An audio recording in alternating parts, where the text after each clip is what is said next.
National Weather Service in Green Bay has issued a tornado warning for northeastern Marathon County and central Wisconsin until 5:30 p.m.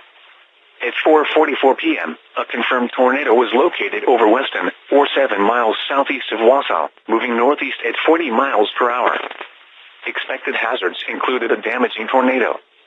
A tornado has been confirmed by emergency management.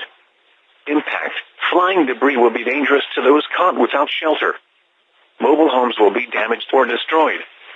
Damage to roofs, windows, and vehicles will occur. Tree damage is likely. This tornado will be near Weston, Wausau, and Red Mountain around 4:45 p.m.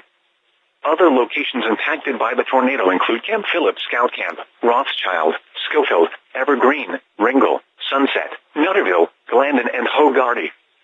Move to an interior room on the lowest floor of a well-built building away from windows. If you are outdoors, in a mobile home, or in a vehicle, move to the closest substantial shelter and protect yourself from flying debris.